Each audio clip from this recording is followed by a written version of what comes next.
Berbaloi ke jual barang kemas lama lepas tu beli yang baru? Jawapan saya boleh. Tapi saya akan tengok keadaan dulu. Kalau barang kemas tu dah rosak, dah putus, gelang dah patah atau memang dah tak sesuai untuk digunakan, pada saya bolehlah dipertimbangkan untuk jual atau trade in dan tukar kepada barang kemas yang baru. Tapi kalau barang kemas tu sebenarnya masih elok, cuma kita rasa design dia dah tak trend, saya secara peribadi lebih suka simpan je lama. Sebab apa? Sebab bila kita jual emas dan membeli emas yang baru, kita ada kos yang perlu kita ambil kira.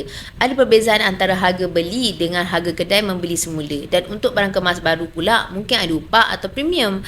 Sebab tu, jangan tengok saya dapat berapa ringgit kalau jual. Tengok satu lagi perkara yang lebih penting. Berapa gram yang saya ada sebelum dan selepas trade in.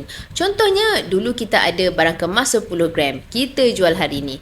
Kemudian, duit yang kita dapat tadi, kita gunakan pula untuk membeli barang kemas baru.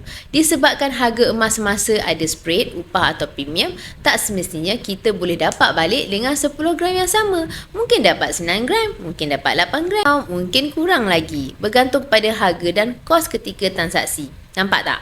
Barang kemas memang nampak baru, tapi gram emas kita mungkin makin mengecil. Sebab tu, kalau barang kemas lama masih elok, saya lebih suka buat macam ni.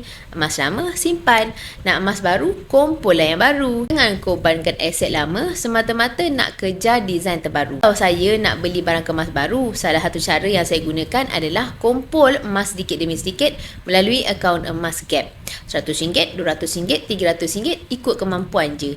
Bila gram dah cukup, barulah kita tengok pilihan pengeluaran emas fizikal yang tersedia dan kos yang terlibat pada waktu tersebut. Dengan cara ni, emas lama masih ada, emas baru pun kita sedang kumpul. Lama-lama, bukan sekadar koleksi barang kemas yang bertambah, jumlah gram kita pun bertambah. Jadi, sebelum trade in barang kemas, hanya sebab design dan tak trending, tanya diri sendiri, aku nak tukar design atau nak tambah gram? Kalau matlamat kita nak bina kekayaan melalui emas, jangan terlalu cepat melepaskan gram yang kita susah payah kumpul. Design berubah mengikut trend, tapi gram tetap gram. Kalau tumpuan nak tahu macam mana nak kumpul emas melalui akaun emas Gap dengan bajet serendah RM100, boleh rujuk video tersipinkan. Saya akan bantu tunjukkan caranya. Emas, pasport kekayaan kita semua.